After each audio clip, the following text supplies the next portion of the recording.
मणि मुनिवर नमोस्तु नमोस्तु नमोस्तु। आज का ये सत्र अपन प्रारंभ करते हैं और मैं देख रहा हूँ कि आज जैन इंजीनियर सोसाइटी के से जुड़े हुए बहुत सारे लोग यहाँ पर जो इंजीनियर हैं और अनेक पदों पर पदस्थ हैं यहाँ पर उपस्थित हैं। इन सब का एक बार जोरदार तालियों से स्वागत अभिनंदन कर दें। और आज का सत्र भी जैसा गुरुवर का आशीर्वाद मिला कि आज इंजीनियर्स के लिए यह सत्र समर्पित रहेगा, तो आज अरुण जी, रेखा जी जैन इंजीनियर कटारिया, वे अपना प्रथम प्रश्न रखेंगे। नमोस्तु नमोस्तु नमोस्तु। गुरुवर, समय और समझ दोनों एक साथ किस्मत वालों को ही मिलती है, क्योंकि अक्सर समय पर समझ नहीं आती और समझ आने पर समय निकल जाता है। तो गुरुवर, हम कैसे समय और इसमें सामंजस्य बिठाएं? देखिए, समय और समझ दोनों किस्मत वालों को मिलती है, बिल्कुल ठीक है। मैं तो इसका एक बड़ा अच्छा सॉल्यूशन देता हूँ। जिनने समय का उपयोग किया उनको देखकर हम समझ लें, और जिनने समय को खोया उनको देखकर हम समझ लें, तो हमारे पास समय भी रहेगा और समझ भी रहेगा। चलिए रेखा राजेंद्र जैन लोहाड़िया, जो जैन इंजीनियर सोसाइटी के फाउंडर चेयरमैन भी हैं और साथ में गुणायतन के ट्रस्टी भी। हम सभी की तरफ से आप महाराज श्री को नमोस्तु नमोस्तु नमोस्तु। छुल्लक जी महाराज को इच्छामि। महाराज श्री शास्त्रों में 4 प्रकार के दान बताए गए हैं, आहार दान, औषधि दान, अभय दान और औषधि दान। तो महाराज श्री आहार दान की इतनी महिमा बताई जाती है, 5 आश्चर्य होते हैं, जय जयकार होता है, पुष्प वृष्टि होती है, रत्न वृष्टि होती है। तो महाराज श्री ये आहार दान की ही महिमा इतनी बताई जाती है, और दानों में क्यों नहीं बताई जाती? कृपा बताइए। देखिए, मुख्य दान तो आहार दान है, क्योंकि आहार दान देने में सब दान हो जाए। हमारे साथ एक बाबा जी थे, शांति कुमार जी, वो हमेशा कहते थे, व्हेन टंकी is full then journey is beautiful. पेट भरा रहे ठीक से तो आहार अच्छा हो तो स्वास्थ्य भी अच्छा होगा, दवाई खाने की जरूरत नहीं पड़ेगी। आहार अच्छा होगा तो हम अध्ययन करेंगे, तो आपको उपकरण देने की जरूरत नहीं है, और आहार देंगे तो हमारा शरीर टिकेगा, तो अभय दान भी आपका हो गया। इसलिए कहते आहार दान देने में सब दान हो जाता है, इसलिए आहार दान को इतनी प्रमुखता से लिया जाता है। समझ? नमस्ते महर्षि, नमस्ते महर्षि। राजेंद्र सिंह जी भी अपना प्रश्न कर रहे हैं, founder chairman Jain engineer society. हाँ, अगला नाम बोलिए। गुरुवर, नमोस्तु नमोस्तु नमोस्तु। गुरुवर, हम अपने स्वार्थ के लिए, हम अपनी प्रतिष्ठा के लिए अपने बच्चों को विदेशों में भेज देते हैं, और बाद में हम उम्मीद करते हैं कि वो बच्चे वापस आएं और हमारी सेवा करें। गुरुदेव, हो ये रहा है कि जिनके घर में व्यापार है, उनके घर में एक ही बच्चा है और वो भी विदेश चला जाता है, तो व्यापार में लगे हुए जितने परिवार हैं सब संकट में आ जाते हैं। जिनके यहाँ पे जो परिवारों में नौकरी में हैं वो जाते हैं तब तो ठीक है, परंतु जो बिजनेस के अंदर, और हमारी कम्युनिटी तो बिजनेस कम्युनिटी है, और इसके अधिकांश बच्चों को पेरेंट्स ही धकेलते हैं विदेश जाने के लिए, वो अपनी प्रतिष्ठा के लिए। तो इसके लिए इसको कैसे मार्गदर्शित, मेरा निवेदन है कि कृपया कर मार्गदर्शन करें, ताकि जो गलतियां पहले हो चुकी अब नहीं हो। धन्यवाद। देखिए, निश्चित आपने खुद ही कह दिया कि पेरेंट्स ही धकेलते हैं, तो जो गलती करेगा भोगेगा, और भोग भी रहे। हम पहले से ही अपने बच्चों का माइंडसेट ऐसा क्यों नहीं बनाते? हम अपने बच्चों को बार बार IITN बनने के लिए, हम अपने बच्चों को IIM में जाने के लिए, या इस तरह की बातें करने के लिए इतना प्रेरित क्यों करते हैं? हम शुरू से ही बच्चों की एक मानसिकता विकसित कर देते हैं, वह एक अदद नौकरी। ये मानसिकता बच्चों को हमसे दूर करती है। पढ़ाई से लेकर के आगे तक बच्चों से आपकी जैसी निकटता होनी चाहिए वैसी निकटता रहती नहीं, और जब ऐसी निकटता रहती नहीं तो इस तरह के कुपरिणाम सामने होते हैं।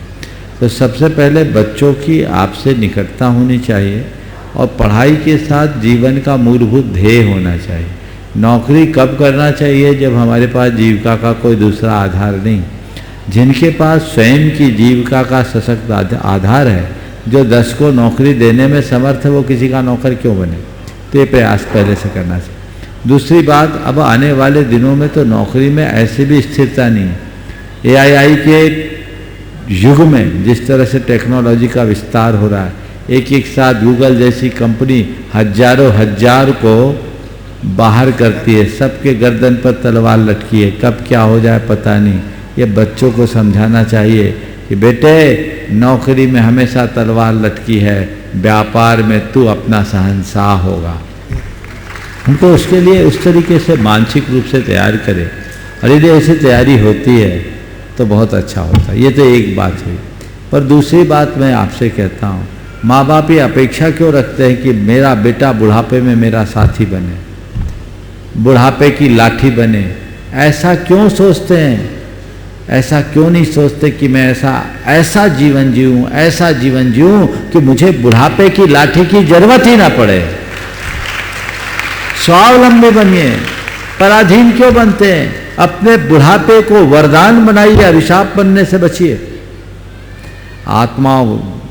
आत्मोन्मुखी दृष्टि रखें, स्वावलंबन की भावना से भरे, और जब सांसारिक दायित्व पूर्ण होता दिखे तो माया मोह से मुक्त होकर अंतर्मुखी चेतना का विकास करे, और स्वयं के प्रति जो स्वयं के उत्तरदायित्व है उन्हें पूरा करने का पुरुषार्थ करे। बहुत सुंदर। ये लक्ष्य रखे कि मुझे किसी के आश्रय के आलम्बन की जरूरत ही न पड़े, मैं इस नरभव को सफल बनाऊं, सार्थक बनाऊं, और अंत व्रती बनकर संलेखना समाधि के साथ करूं, ताकि आवागमन के चक्र से हमेशा हमेशा को मुक्त हो सकूं। जिनके चले गए उनके लिए मैं कह रहा हूं, जी जी। अब किसके लिए जी रहे हो? मोड़ो, अपने आप को मोड़िए, तय कीजिए कि मुझे अब अपने जीवन की दिशा क्या बनानी। बाकी और क्या होता है, संतान दूर है, आप फोन करते, पापा अभी मैं मीटिंग में बात करता हूं, अभी उसको फुर्सत नहीं है, आप लगाए हैं और चौकीदारी कर रहे हैं संपत्ति की। और ध्यान रखना, तुम्हारे बच्चे अब तुम्हारे पास नहीं आएंगे, तुम्हारे मरने के बाद तुम्हारी संपत्ति बेचने भले आ जाए। और उसके लिए भी मैंने सुना है कुछ ऐसी एजेंसीज डेवलप हो रही है कि बिना आए काम हो जाए। ये हो रहा है, हो रही है ना? हो रही है, बिल्कुल हो रही है। अब क्या बताऊं, अंतिम संस्कार तक के लिए उनको फुर्सत नहीं। तो तुम तो सोचो ऐसा होने लगा है, आप लोग तो खैर भाग्यशाली हो, शायद ऐसा नहीं होगा जी। लेकिन ये केवल अंदर का मोहग्रस्त परिणाम है। इस परिणाम को बदलिए, और जो हमारी 4 आश्रम की व्यवस्था दी गई है, उस व्यवस्था के तहत हम वानप्रस्थी और संन्यास आश्रम को अपने जीवन का आदर्श बनाएं। क्यों लगे? और आप लोगों से कहता हूं, जिसने पहली पारी में अच्छा स्कोर खड़ा कर लिया, उसे दूसरे बल्ले पारी में बल्ला उठाने की जरूरत क्यों बल्लेबाजी कर रहे हो? आनंद लो, तगड़ा स्कोर है, उस तरफ क्यों देखते हो? अपनी तरफ देखिए, अपने जीवन को आगे बढ़ाइए। नमोस्तु महाराज, नमोस्तु महाराज। इंजीनियर राजकुमारी चाला, रिटायर्ड चीफ इंजीनियर पीडब्ल्यूडी। मुनि संघ के चरणों में नमोस्तु नमोस्तु नमोस्तु। शुल्लकगण के चरणों में छामी छामी छामी। भगवान, वर्तमान में उपलब्ध टेक्नोलॉजी के लिए हम वर्तमान इंजीनियरों पर गर्व करते हैं, करना भी चाहिए। क्या हमारे आचार्यगण कहीं अधिक बड़े वैज्ञानिक व इंजीनियर तथा उनकी प्रयोगशालाएं अधिक आधुनिक युग से अधिक विकसित नहीं थे? देखिए, बात बिल्कुल ठीक है। वर्तमान युग अब विज्ञान का नहीं, टेक्नोलॉजी का हो गया। और विज्ञान और टेक्नोलॉजी के क्षेत्र में देखते हैं तो काफ़ी कुछ आगे बढ़े हैं, काफ़ी कुछ विकास हुआ है, और लोग इसका पूरा श्रेय आज की व्यवस्था को देते हैं, आज के वैज्ञानिकों को देखते हैं, आज के टेक्नोलॉजिस्ट को देते हैं। इस दृष्टि से अगर देखा जाए तो वर्तमान युग विज्ञान और तकनीक से बहुत समृद्ध दिखता है, लेकिन यदि हम अपने अतीत इतिहास को देखें और अपने ग्रंथों को पलट कर देखें तो ये देखते हैं कि पुराने समय में भी हमारे पास बहुत अच्छा विज्ञान था और बहुत अच्छी टेक्नोलॉजी थी। उस समय हम बहुत समर्थ थे। हमने सुना है कि पुष्पक विमान रावण उड़ाता था। हमने ये भी जाना है कि क्या नाम था उपरंभा के पिता का नाम, रावण के समय में था ना क्या, राजा नल कुबर, जिसने अपने पूरे किले को माया से बंद करके रडार सिस्टम लगा रखा था। बहुत सारी चीज़ें थी। टेक्नोलॉजी हमारे प्राचीन काल में भी थी, लेकिन हमारे ऋषि मुनि संतों ने उसे महत्व नहीं दिया, क्योंकि वहाँ हमने टेक्नोलॉजी को कम, अध्यात्म हमारी प्रमुखता थी।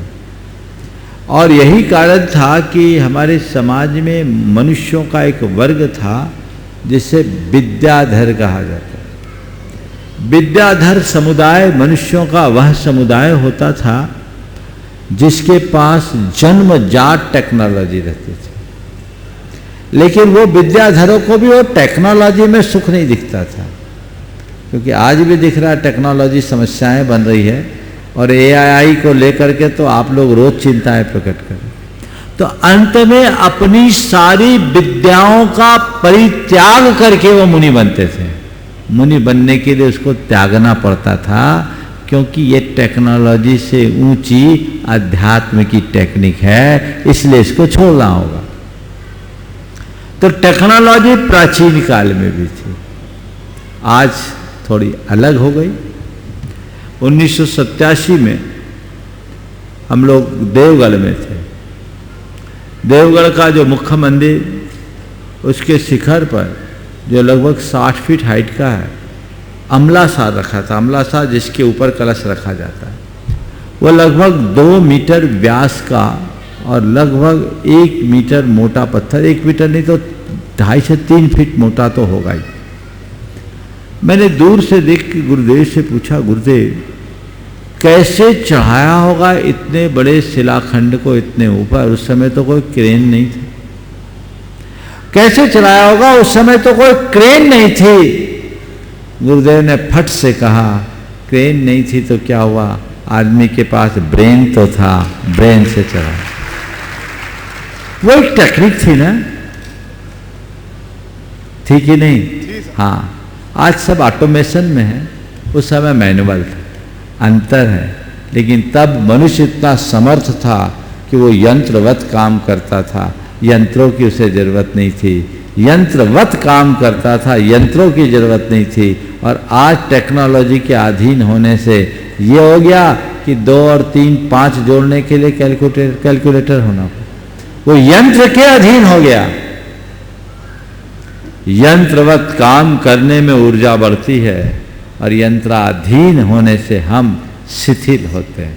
इसलिए हम अपनी प्राचीन टेक्निक की बात करें। चूंकि आज इंजीनियर्स बैठे हैं, मैं एक विशेष बात पर आप सबका ध्यान आकृष्ट करूंगा। आज गुरुत्वाकर्षण का हम सारा श्रेय किसको देते हैं? न्यूटन को। जब मैं राजवार्तिक पढ़ रहा था, आचार्य अकलंक का लिखा हुआ, वहां एक दार्शनिक प्रसंग में बात आई कि मुक्त आत्मा मोक्ष जाने के बाद उनका अधःपतन नहीं होता, नीचे नहीं आते। अनेक दार्शनिक बातें वहां लिखने के बाद एक वार्तिक लिखा, गौरवा भावाच, उन्हें लिखा गुरुत्वात् अधःपतनम भवति। गुरुत्व होने से अधःपतन होता है, उनमें गुरुत्व का अभाव है, गौरव यानी अभिमान का अभाव है, कर्म के भार से मुक्त हैं, इसलिए वे नीचे नहीं आए। उदाहरण भी दिया कि जैसे कोई फल अपने तंतु से जुड़ा रहता है तो नीचे नहीं गिरता, लेकिन जैसे ही वो टूट जाता है तो नीचे गिरता है। वहाँ उनमें गुरुत्व होता है, भार होता है तो नीचे गिरता, जो निर्भार होता है वो ऊपर जाता है, नीचे नहीं आता। ये संकेत उन्होंने दिया। आज हम सारा श्रेय न्यूटन को देते हैं, पर जो उनने लिखा गौरवा भावाच्च गुरुत्वात् अधः पतनम भवति, इसका मतलब ये विज्ञान उनको था, पर उन्हें चीज़ों से प्रयोजन नहीं था, आत्मा से प्रयोजन था। इसलिए वे अपनी प्रयोगशाला में आत्मा की बात को लेकर के चले गए, चीज़ों को गौण कर दिए। हमें उस तरीके से देखना था। वैभवशाली समृद्ध विज्ञान को हमारे बच्चों को अता पता नहीं है, बस वो कैसे इन लोगों को पता लगे। बस हम लोगों से संपर्क रखो, सब पता लगेगा। आगे चलो। एस के जैन साहब इंदौर में। महाराज श्री को शतत नमन। मैं एक इंजीनियर हूँ, इसलिए इस प्रॉब्लम को मेरे को ज़्यादा भुगतना पड़ रहा है। जो ये क्योंकि जिस ज़माने में हम पढ़ते थे तो मंदिर साल में 2 बार जाते थे। जयपुर की बात कह रहा हूँ मैं, यहाँ तक मुझे मालूम नहीं है, लेकिन तो उनका ज्ञान बाद में यदि किसी ने चाहा तो पढ़ते हैं तो समझ में आ भी जाता है और फिर उसका चस्का लग जाता है। ये बात है कि जैसे बाहर निकले जयपुर के, मकान बाहर बनाने लगे और जो मोहल्ले थे पहले वो सब खाली हो गए और वहाँ पर मुसलमानों ने कब्जा कर लिया, खरीद ली सस्ते में प्रॉपर्टी सारी। और हर मोहल्ले में एक मंदिर है जयपुर में, अगर आपको पता नहीं है तो सुन लीजिए सर, कि छोटे से मोहल्ले में एक मंदिर अवश्य है। अब वो वीरान पड़ा है, कोई देखने वाला नहीं है, वो कब्जा हो जाएगा मुसलमानों का। ये प्रॉब्लम की तरफ किसी का ध्यान भी नहीं है। तो अगर इसका कुछ उपाय हो, इंजीनियर्स कुछ कर सके, थोड़ा बहुत सोचें, शुरू करें। पहले तो मैं चाहूँगा एक बार एस के जैन का जोरदार अभिनंदन करें। आज आपने अपनी पीढ़ियों को गुणायतन से जोड़ा है और जैसा आपके विषय में मुझे बताया गया, आप हमेशा समाज सेवा के क्षेत्र में अग्रणी भूमिका निभाते हैं, आगे भी निभाते रहे, मेरा ये आशीर्वाद है। आज आपने जो मुद्दा उठाया बहुत गंभीर और विचारणीय मुद्दा है। ये केवल जयपुर की बात नहीं, लगभग पूरे देश की स्थिति ये बन रही है। हो सकता है इंदौर में भी कमोबेश इसकी शुरुआत हो गई हो। जीवन शैली में परिवर्तन आया, लोगों का रहन सहन बदला। पुराने समय में लोग जो पुराने शहरों में रहते थे, तंग गलियां होती थी, सकरी सड़कें होती थी, वहाँ रहना होता था। ऊंचे पूरे मकान, और उन मकानों में लोग मकानों में रहते थे, एक एक कमरों में 10-10 लोग रहते थे। लाइफ स्टाइल बदली, लोग गाड़ी घोड़ा मेंटेन करना शुरू कर दिए। तंग गलियों में उन्हें रहने में थोड़ी असुविधा होने लगी। हर शहर का विस्तार हुआ, उनने अपने पुराने घरों को छोड़कर नई जगह बसना शुरू कर दिया। अब जब नई जगह बसना शुरू किए तो अब उस पुरानी संपत्ति को निपटाना है, तो जो ज़्यादा दाम दे दिया उसको दे दिए। शुरुआत में 10-5 लोगों से मुंह मांगा दाम देके लोगों ने लिया, और फिर ऐसे लोग बस गए जिनके कारण बाद वालों को औने पौने दाम में अपनी घर संपत्ति को बेचकर भागना पड़ा। बिल्कुल सही की। मैं जयपुर गया हूँ और देखा भी हूँ। जयपुर जो कभी जैनपुर हुआ करता था, और ख़ासकर जौहरी बाज़ार जो जैनों का गढ़ था, जिसमें जैनी हजारों की तादाद में रहते थे, और सैकड़ों मंदिर जहाँ हैं। आज मंदिर तो फिर भी हैं, लेकिन जैन धीरे धीरे गोल होते जा रहे हैं, और उनके मकान उन लोगों ने खरीद रखा है जिनके जीवन में रोज़ हिंसा जुड़ी हुई है, जो हिंसक कार्यों में लिप्त है, और जिनके रहने से वहाँ लोगों का आवागमन भी कठिन होता जा रहा है। तो ये बहुत कठिनाई भरी बात है, और इसके दूरगामी परिणाम बुरे होंगे। ये जयपुर में नहीं, दिल्ली में भी है। मुझे लगता है, पूरी जानकारी तो नहीं, पर इंदौर में भी पुराने इंदौर की दशा ऐसी हो रही होगी। लोग अपने घर मकान को बेच कर नए शहर की ओर भाग रहे हैं। हमें इस पर गंभीरता से विचार करना चाहिए।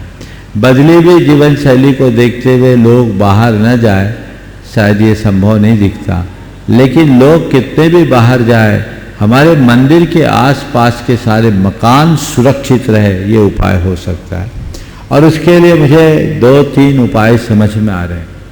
पहला उपाय तो ये कि जो भी मंदिर के आसपास बसे लोग हैं, मंदिरों के मुख्य मार्गों में जितने लोग हैं, उनके मकान को यदि वो बेचते हैं तो क्यों ना हमारे मंदिरों के ट्रस्ट उसे खरीद ले, मंदिर ट्रस्टों का पैसा उसमें रखे, ताकि उसे खरीद करके उसे कॉमर्शियल और अन्य एक्टिविटीज़ के लिए यूज किया जाए और उसकी आय से मंदिरों का रख रखाव हो।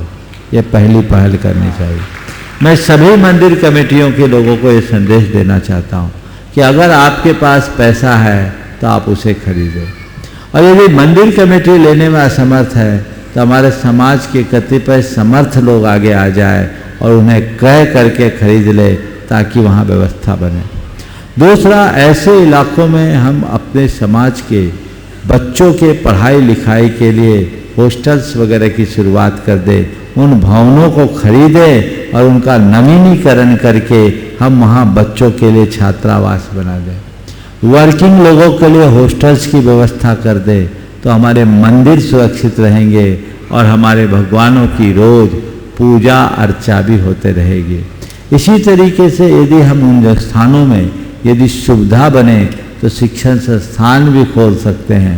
हालांकि आवागमन का साधन और में जो बाधा है वो एक बहुत बड़ी बैरियर है, लेकिन इसका भी और कोई दूरगामी हल हमें देखना चाहिए और इस हल को निकाल करके सुधारना चाहिए, अन्यथा हमारे ये सारे प्राचीन धरोहर हमारे हाथ से निकल जाएंगे। और चौथा समाधान ये, आप कितने भी दूर बस जाओ, अपने जन्म मरण और परन में मूल मंदिर जरूर जाओ।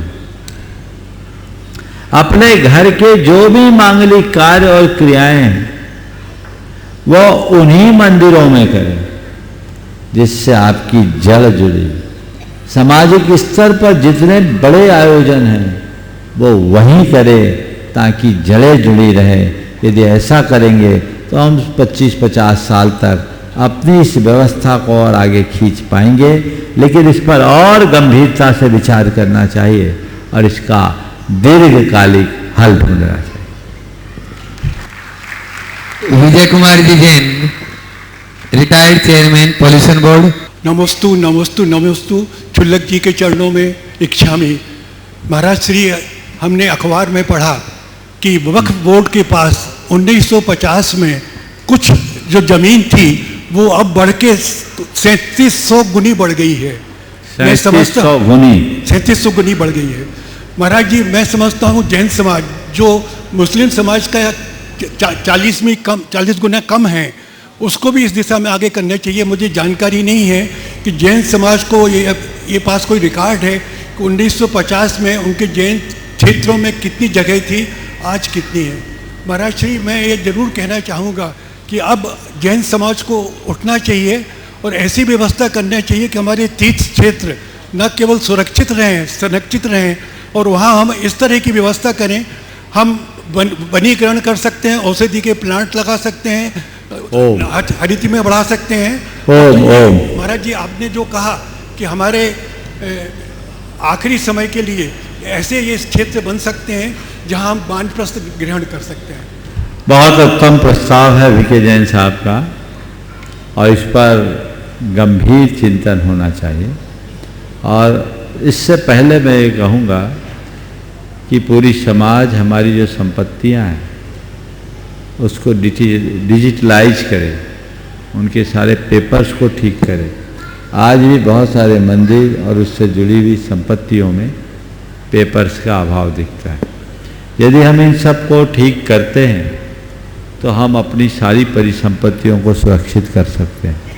साथ ही राष्ट्रीय स्तर पर एक ऐसा अभियान चलना चाहिए जिससे सबका डेटाबेस तैयार हो और ये जाना जा सके, समझा जा सके कि आज की हमारी परिसंपत्तियों की स्थितियाँ क्या हैं। और इसके साथ साथ हमारी जो संपत्ति अभी उपयोग शून्य है, जिसका कोई उपयोग नहीं कर रहे हैं और जिस पर लोग कब्जा कर रहे हैं, उनको छुड़ाकर एक राष्ट्रीय स्तर पर अभियान चलाकर उनका सदुपयोग करना चाहिए और ऐसे समाज के कल्याणकारी उपक्रमों को बढ़ाना चाहिए जिससे वो संपत्ति भी सुरक्षित हो और हमारी संस्कृति की भी रक्षा हो। सोमेश जी बांजल बंधुओं, जब भी गुरुवर का बिहार होता है, संत का बिहार होता है, आप लोग देखते होंगे एक नीली बत्ती और लाल बत्ती की गाड़ी आगे आगे चलती है। ये वही सोमेश जी बांजल है। जोरदार तालियों से इनका स्वागत अभिनंदन करें, जो प्रोजेक्ट डायरेक्टर भी है NHAI के। वो अपना प्रश्न रखें और उसके बाद में तैयार रहेंगे डॉक्टर अक्षय जी जैन दिल्ली। परम गुरुदेव के चरणों में मैं सा परिवार तिरबार नमोस्तु नमोस्तु नमोस्तु। गुरुदेव, ये हम सबका परम सौभाग्य है कि आपने इंजीनियर्स के लिए, चूँकि अभी आने वाला इंजीनियर्स डे भी आने वाला है, अगले महीने में 17 तारीख को आपने इंजीनियर्स डे के लिए पहले ही आपने ये बहुत अच्छा आयोजन इंजीनियर्स के लिए रखा। चूँकि मैं भी सड़क का इंजीनियर हूँ, तो गुरुदेव से मेरी निवेदन है कि हम लोग, जैसा कि आप सब जानते हैं, हर साल सड़क पर होने वाले एक्सीडेंट से लगभग 1.5 लाख से लोग ज़्यादा प्रभावित होते हैं, उनकी मौतें होती हैं और 4.5 लाख से लोग हताहत होते हैं। तो हम लोग लगातार प्रयास करते हैं लोगों की सुरक्षा के लिए, संरक्षा के लिए। तो मैं चाहता हूं कि गुरुदेव के मुखार बिंदु से हमारे देश में लोगों की सुरक्षा के लिए, लोगों को किस तरह सड़क के चलने वाले नियमों का पालन करना चाहिए, ऐसा अगर संदेश गुरुदेव के मुखार बिंदु से अगर पूरे देश में जाएगा तो इसका प्रभाव सभी पर अति उत्तम होगा और हम सब लोग उसका पालन करेंगे और असमय होने वाली मृत्युओं से हम लोगों को बचा सकेंगे। यही मेरा गुरुदेव से सादर अनुरोध है। बहुत बहुत अच्छी बात उठाई है बाचल जी ने। एक बार मेरे पास एक युवक जो ऑस्ट्रेलिया से आया, उसने इसी मंच से एक बात कही थी। मैं उनकी बात से आपके सवाल को जोड़ता हूँ। उन्होंने कहा, महाराज जी, भारत में सड़क दुर्घटना में जितने लोगों की मौतें होती है प्रतिदिन, वो किसी कोरोना जैसे महामारी से भी बहुत ज़्यादा है।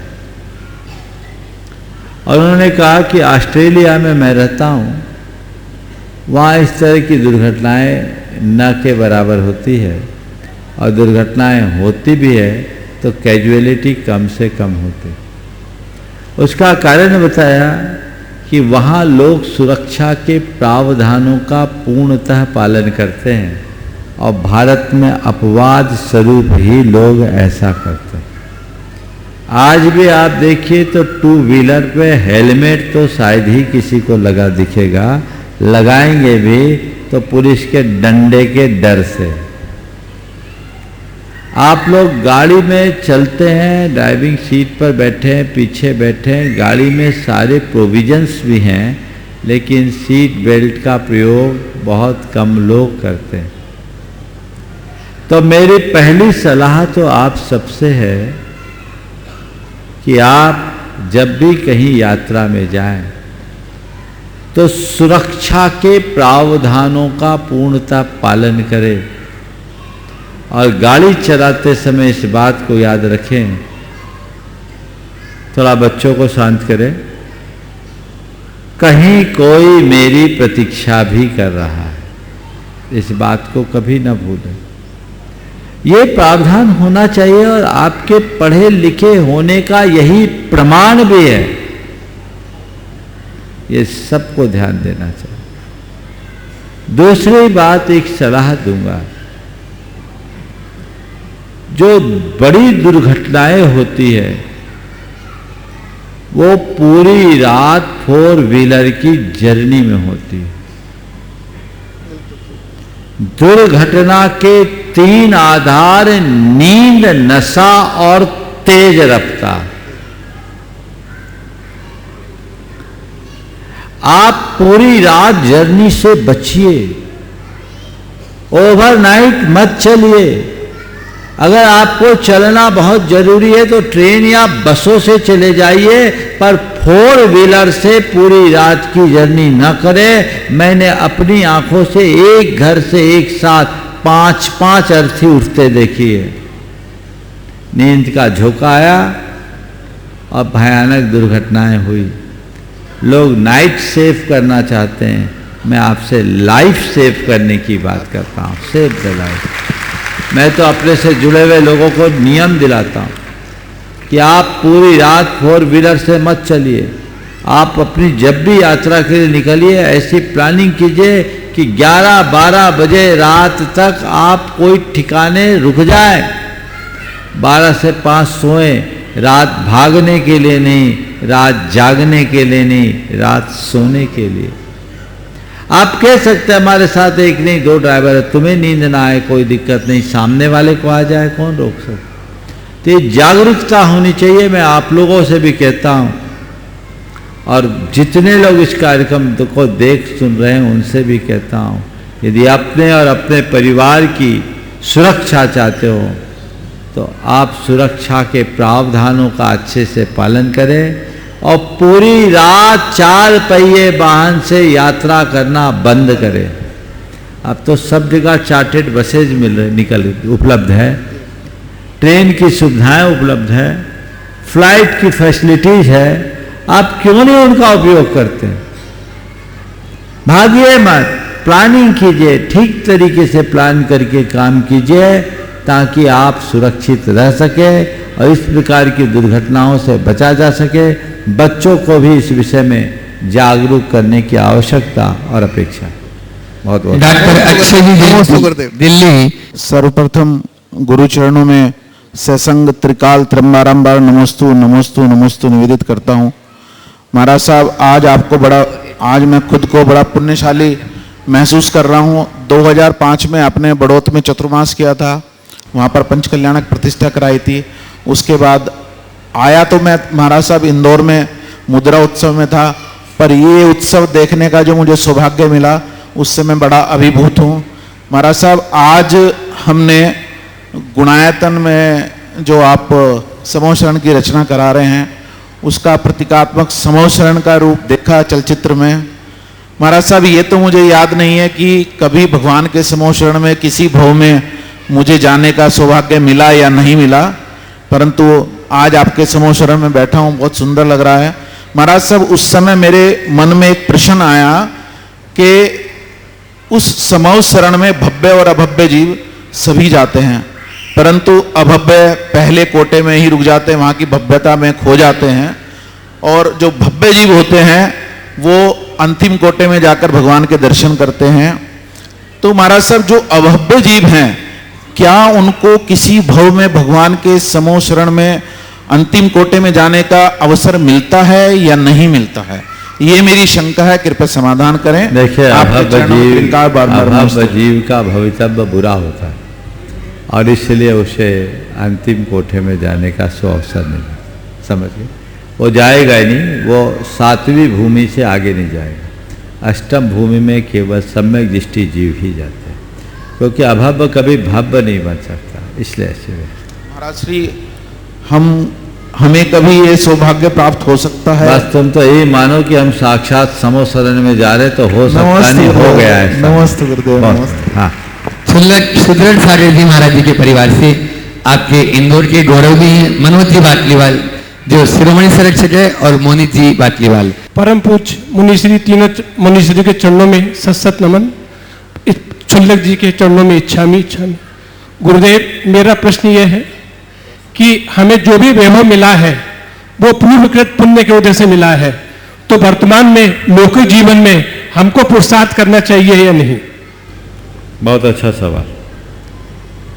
पहले तो मैं चाहूँगा इस परिवार का एक बार जोरदार अभिनंदन करें। देखिए, एक बात मैं आप सबसे कहता हूँ, संतान को व्यापार में आगे बढ़ाने की बात हर माता पिता सोचते हैं, पर संतान को धर्म में लगाने की बात कोई बिरला ही सोचता है। सबको ये सोचना चाहिए। और मैं एक सलाह और दूंगा, जैसे आपने अपने कारोबार में अपने बच्चों को भागीदार बना दिया, वैसे ही उनकी योग्यता और क्षमता को देखते हुए धार्मिक सामाजिक कार्यों में भी उनकी भागीदारी सुनिश्चित करनी चाहिए, ताकि वे अपनी प्रतिभा को साबित कर सके। आपने ये काम किया, इसके लिए बहुत बहुत आशीर्वाद। आपका जो सवाल है कि पुण्य के योग से प्राप्त वैभव को पाने के बाद हमें कोई अतिरिक्त प्रयत्न करना चाहिए या नहीं। देखिए, पुण्य वैभव, पुण्य के योग से आपने वैभव को पाया, अच्छी बात है, लेकिन पुण्य से प्राप्त वैभव को पुण्य बढ़ाने में लगाना चाहिए, पाप बढ़ाने में नहीं। और पुण्य से प्राप्त वैभव को पुण्य बढ़ाने में तभी लगा पाएंगे जब आप उस वैभव का भोग करने की जगह उस वैभव का उपयोग करोगे। भोग करोगे तो पाप होगा और उससे आपका पुण्य वैभव छीन होगा और पाप की वृद्धि होगी। और उपयोग करोगे तो नौतर पुण्य का संचय होगा, पुण्य की और अधिक वृद्धि होगी। इसलिए उपक्रम तो करते रहना चाहिए। पुण्य वैभव के साथ गुण वैभव को बढ़ाइए, जिससे अपना जीवन धन्य हो सके। मोनित पूछना है? हाँ बोलो। नमस्ते महाराज जी। महाराज जी, आज की जनरेशन में मतलब जैसे हमारी जो बड़ी जनरेशन थी उनने तो हमको बहुत अच्छे संस्कार दिए और हम उस राह पे आज आगे बढ़े, मगर आज के टाइम पे हम हमारी आगे वाली जनरेशन को किस तरीके के संस्कार दें तो जिससे वो जनरेशन भी हमारे जैसे आगे बढ़े? बहुत अच्छा सवाल है। मैं तो ये कहूँगा, जो संस्कार तुम्हें तुम्हारे माता पिता ने दिए, बस तुम उनको अपने सामने रखकर अपने बच्चों में वो देना शुरू कर। समय कितना भी बदल जाए, जो हमारे शाश्वत मूल्य हैं वो कभी नहीं बदलते और बदलना भी नहीं चाहिए। हमें वो संस्कार उनमें डालना चाहिए। आज भारत बहुत विकसित देश की ओर बढ़ रहा है, लेकिन मैं ऐसे अनेक लोगों को जानता हूं जो भारत से 7 समुंदर पार है, विकसित देशों में, अमेरिका और यूरोप में रह रहे हैं, लेकिन आज भी वे खुद में और अपनी संतान में वही संस्कारों का प्रवाह आगे बढ़ा रहे हैं, क्योंकि उनमें निष्ठा है। तो अपने संस्कारों को सुरक्षित रखना हमारी प्राथमिकता होनी चाहिए और उस दिशा में सतत प्रयत्नशील होना चाहिए। आज अपने बीच में सूरत से गरीबों के मसीहा कहलाने वाले हेल्प ड्राइव फाउंडेशन के तरुण जी मिश्रा, जोरदार ताली से उनका स्वागत अभिनंदन कर दें। वे अपना प्रश्न गुरु चरणों में और उसके बाद में तैयार हैं डॉक्टर अंशुल जी जैन, आराध्यम, इंदौर। पूजनीय गुरुवर जी के चरणों में मेरा सादर प्रणाम और यहाँ उपस्थित सभी पवित्र आत्माओं को मेरा प्रणाम।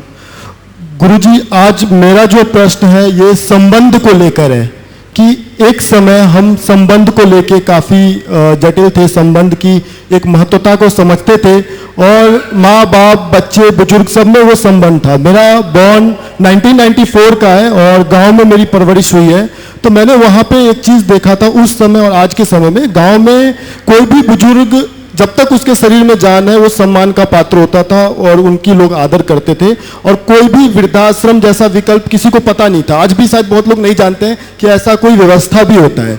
लेकिन जब मैं वहाँ से शहर आया अपने शिक्षा ग्रहण करने और यहाँ पे आया, तो यहाँ पे देखा ये चीज़ बहुत बड़े पैमाने पे हो रहा है और हम आए थे यहाँ पे कुछ सीखने, कुछ आगे प्रगति करने। जब मैंने यहाँ पे देखा तो यहाँ संबंध काफ़ी खोखले हैं, लोग एक देख दिखावे की जिंदगी में जी रहे हैं। काफ़ी लोग हैं, काफ़ी लोग आज इतनी हिम्मत भी करते हैं। हमारा हेल्पलाइन नंबर फ़ोन है जिस पे बच्चों के खुद कॉल आते हैं कि मुझे अपने माँ बाप को रखना है, आपका क्या चार्ज है बताओ।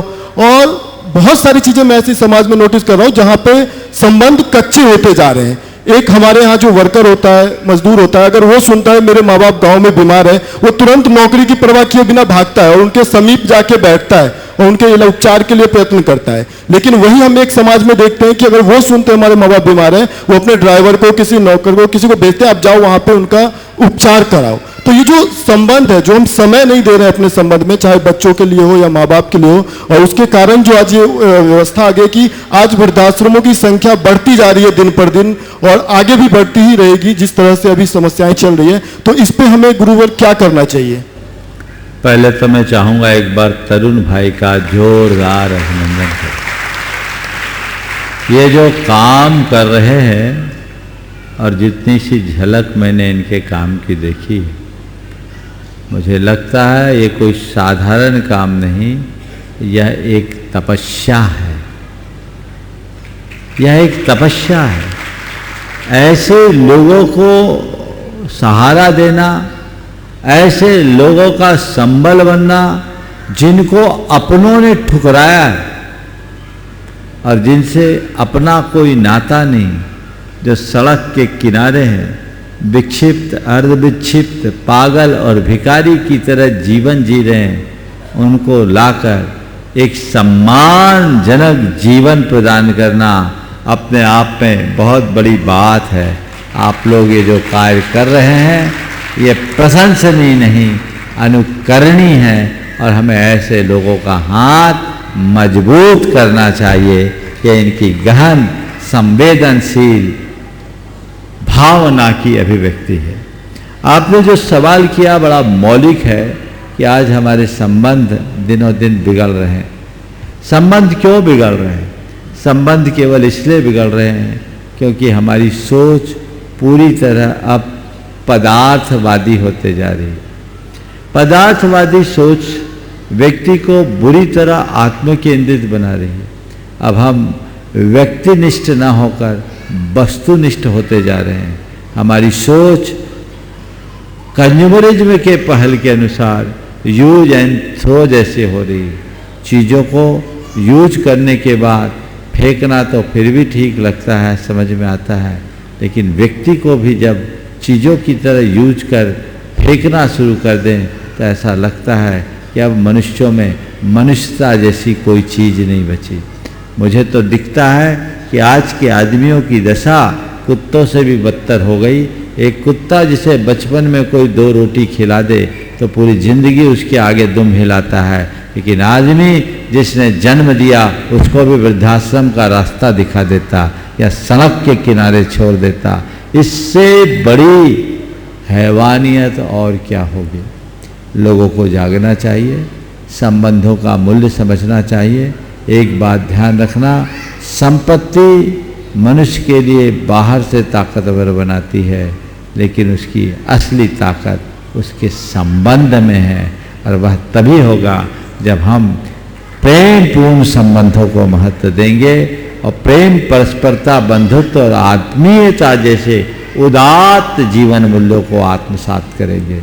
ये विडंबना है कि आज हमारे देश में जहाँ वसुधैव कुटुंबकम की बात की जाती थी, वहाँ वृद्धाश्रम खोलने पड़ रहे। हमारे यहाँ संन्यास आश्रम की तो व्यवस्था रही है, पर वृद्धाश्रम हमारे देश के लिए कलंक है। लेकिन फिर भी क्या करें, जब हमारा जीवन स्तर इतना बिगड़ रहा है तो इस तरह के भी आश्रय स्थल खोलने के लिए मजबूर होना पड़ रहा है। एक आध्यात्मिक क्रांति जगाने की जरूरत है और इसके लिए युवाओं को आगे आने की आवश्यकता है, तभी हम समाज को इस दुर्वस्था से बचा सकेंगे। डॉक्टर अंशुल जैन, आराध्य इंदौर। और आपके पावन चरणों में नमोस्तु करता हूँ। सम्मानीय महानुभाव, आज मैं इधर एक शंका या सवाल के लिए उपस्थित नहीं हुआ हूँ। गुरुदेव की असीम प्रेरणा से मुझे इस विश्व के 8वें अजूबे गुणायतन पर लिखने का सौभाग्य प्राप्त हुआ है। मैं पिछले 15 वर्षों से कवि सम्मेलनों के माध्यम से आप सभी के बीच पारस चैनल, जिनवाणी चैनल के माध्यम से उपस्थित रहा हूँ। आज मेरा सौभाग्य है गुरुदेव के पावन चरणों में 3 मिनट की एक कविता आप सबको सुनाना चाहता हूँ। सुनिएगा। गुरुदेव। प्रसिद्ध सिद्ध तीर्थ श्री शिखर समेद की धरा, प्रसिद्ध सिद्ध तीर्थ श्री शिखर समेद की धरा, मुक्ति मार्ग के लिए रही सदैव उर्वरा।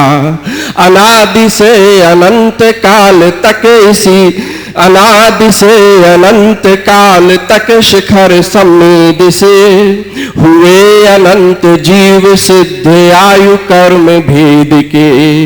इसी शिखर समेद की धरा पे एक प्रमाण मन दे रहा समूचे विश्व के लिए गुणायतन, गुणायतन, गुणायतन। अनादि से अनंत काल तक शिखर समेद से हुए अनंत जीव सिद्ध आयु कर्म भेद के। इसी शिखर समेद की धरा पे एक प्रमाण मन दे रहा समूचे विश्व के लिए गुणायतन। और गुणायतन क्या है? गुरुदेव के शंका समाधान में मैंने जो सुना वही लिखा। नरक क्या है, स्वर्ग क्या है, आत्मा की शक्ति क्या। नरक क्या है, स्वर्ग क्या है, आत्मा की शक्ति क्या। पुण्य क्या है, पाप क्या है, और नवधा भक्ति क्या। क्या समय का चक्र है, किसे कहाँ का फल मिला। क्या समय का चक्र है, किसे कहाँ का फल मिला। गया निगूद कौन तू, किसे अनंत बल मिला। इन्हीं अनंत प्रश्न उत्तरों का एक आकलन। इन्हीं अनंत प्रश्न उत्तरों का एक आकलन। गुणायतन गुणायतन गुणायतन गुणायतन गुणायतन गुणायतन गुणायतन गुणायतन। और इसका निर्माण कैसे हुआ। और शक्ति से, अनंत बुद्धि ज्ञान से।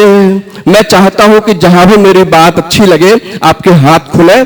अनंत स्वर शक्ति से, अनंत बुद्धि ज्ञान से हुआ गुणायतन प्रमाण मुनि श्री प्रमाण से। अनंत स्वर शक्ति से, अनंत बुद्धि ज्ञान से हुआ गुणायतन प्रमाण मुनि श्री प्रमाण से। तीन लोक को नयन से एक भवन में देखिए। तीन लोक को नयन से एक भवन में देखिए। जो पुराण में लिखा गुणायतन में देखिए। जो पुराण में लिखा गुणायतन में देखिए। तो देख कर चतुर्थ काल धन्य कीजिए नयन। देख कर चतुर्थ काल धन्य कीजिए नयन। गुणायतन गुणायतन गुणायतन। नमस्ते गुरुदेव। श्वेता जैन तिलक नगर है जो गुणायतन के स्तंभ है। नमोस्तु महाराज जी, नमोस्तु नमोस्तु। मेरा ये प्रश्न है, बीमारी ठीक होने अथवा अन्य सांसारिक विषयों की प्राप्ति की आकांक्षा से भगवान में आस्था रखना या उनकी पूजन भक्ति आदि करना गलत है क्या। देखो, भगवान के पास जाना, भगवत्ता को पाने के लिए जाना सबसे उत्तम। लेकिन यदि आप भगवान के पास जाते हैं या किसी पूजा पाठ मंत्र स्तोत्र आदि करते हैं तो ऐसा ही होता है जैसे कि आप डॉक्टर के पास गए। डॉक्टर के पास जाकर के आप चिकित्सा लेंगे तो आपका केवल शरीर स्वास्थ्य होगा, क्योंकि आपने शरीर के स्वास्थ्य के लिए डॉक्टर का अवलंबन लिया। इसी तरह यदि आप शारीरिक स्वास्थ्य मात्र के लिए भगवान की शरण में जाओगे तो उस मंत्र आदि के प्रभाव से आपका शरीर स्वस्थ होगा, आत्मा नहीं। और यदि आप आत्मा को स्वस्थ बनाने के भाव से जाओगे तो तन भी स्वस्थ होगा, मन भी स्वस्थ होगा और आत्मा भी स्वस्थ। इंजीनियर काजल सिंह गई, राजेश्वर सिंह गई, कीर्ति सिंह गई एक प्रश्न करेंगे ये मिलकर, और उसके बाद में तैयार रहेंगे मोनिका जितेंद्र काला जो जैन इंजीनियर सोसाइटी के वाइस प्रेसिडेंट है। नमस्ते गुरुजी। हम तीनों भाई बहन इंजीनियर हैं और संयुक्त परिवार में रहते हैं। भोजन की अशुद्धता के कारण हम बाहर या विदेश में जॉब करने नहीं गए, परंतु यहाँ पर ही एक लिमिटेड सैलरी में जॉब कर रहे हैं। हम तीनों बचपन से यही देखते हैं हर प्रोग्राम में और यही भावना करते हैं कि हम कब जाकर बहुत ज़्यादा दान दे सके मंदिरों में, परंतु लिमिटेड आय के कारण हम यह नहीं कर पाते। क्या हमें इसी में संतुष्ट रहना चाहिए या क्या ये हमारे कोई पाप कर्म का उदय है जिस कारण हमारी मति ऐसी नहीं हुई कि हम ज़्यादा कमा सकें। देखिए, दान का संबंध उसकी मात्रा से कम उसके साथ जुड़ी हुई भावना से अधिक। मैं पुनः दोहरा रहा हूँ, दान का संबंध उसकी मात्रा से कम उसके साथ जुड़ी हुई भावना से अधिक। आदमी दान कितना दे रहा है यह उतना महत्वपूर्ण नहीं है, किस परिस्थिति में दे रहा है और किस भावना से दे रहा है सर्वाधिक महत्वपूर्ण ये है। अधिक आय संपन्न व्यक्ति यदि कोई बड़ा दान देता है उस दान का अभिनंदन होता है, अभिनंदन करना भी चाहिए। और उस बड़े दान से बड़े काम होते हैं, इसलिए वो स्वागत योग्य है। लेकिन अल्प आय और अल्प साधन में रहने वाला व्यक्ति भी अपनी शक्ति के अनुसार दान देता है तो वो दान बड़ा दान होता है। मैं सम्मेत शिखर जी में था, 2009 की बात। उस समय शिलाएं रखी जाती थी, गुनायतन का फाउंडेशन लग रहा, लोग 1100 रुपया में शिला दे रहे थे। 10 लक्षण में शिविर लगा था, 1000 लोग शिविर में आए थे और उनके भोजन बनाने के लिए कई जैन महिलाएं भी आई थी, जिनकी उस समय 400-500 रुपया दिन की दिहाड़ी थी। सब ने अपनी अपनी तरफ से शिलाएं रखी। एक महिला के पास वो व्यवस्था नहीं थी कि वो 1100 रुपया दे पाए, तो उसने अपने 2 पायल उतार के दिए सभा में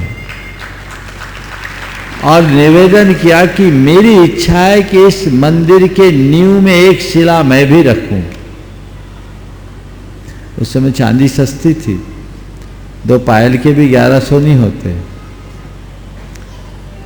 जब ये बात वहां रखी गई कार्यालय में, कार्यालय के कार्यकर्ताओं ने कहा क्या करें, ये बात मेरे कान में आई। मैंने कहा उस महिला का अभिनंदन करो और उसके हाथ से शिला जरूर रखो। सवाल पायल का नहीं, सवाल भावना का है। उसने ये कहा कि मेरे बेटे की तबीयत खराब है, इसलिए मैं रुपया तो नहीं दे सकती, पर मैं बिना पायल के रह सकती हूँ। मेरी इच्छा है कि ये शिला यहाँ लग जाए। मैंने मंच से उस महिला का अभिनंदन करवाया और हमने कहा इसने जो दान दिया है ये करोड़ों के दान से ऊंचा दान है, सर्वस्व का दान। तो मैं तुम्हारे माध्यम से सबको ये संदेश देना चाहता हूँ, दान देने का भाव ऊंचा रखो, पर यदि बड़ी राशि न दे पाओ तो मन में मायूसी मत रखो। अपने आप को पाप में उलझाकर बड़ा दान देने की अपेक्षा पाप मुक्त रहकर सीधा जीवन जीना ज़्यादा अच्छा है। इसलिए वैसा करो और अपने संस्कारों को बचा करके चलो। हाँ, मोनिका जितेंद्र काला, vice president Jain engineer society. नमोस्तु गुरुदेव, नमोस्तु। यह प्रश्न मेरे बेटे की तरफ से है जो आईटी इंजीनियर है। आजकल बहुत सारी टेक्नोलॉजी आ गई है और हम अपने दिमाग का बहुत कम इस्तेमाल करने लगे हैं, जैसे एआई टूल्स, चैट जीपीटी। छोटा सा भी मैसेज करना हो तो हम टूल्स का इस्तेमाल करते हैं, तो हमें बहुत आसान लगता है और हमारी डिपेंडेंसी बहुत बढ़ गई है टेक्नोलॉजी पर और हम अपने दिमाग का उपयोग बहुत कम कर रहे हैं। तो हम इसका बैलेंस कैसे करें? जितना जितना आप टेक्नोलॉजी का उपयोग करोगे उतना उतना कुंद हो जाओ। इसलिए टेक्नोलॉजी का उपयोग करने की जगह दिमाग का उपयोग करना शुरू करें। इन पर निर्भर न रहें, ये आपको जड़ता क्रांत बने, जड़ता क्रांत बनाएगी और ऐसा होता जा रहा है। हमें उसके प्रति बहुत सजग और सावधान होना चाहिए।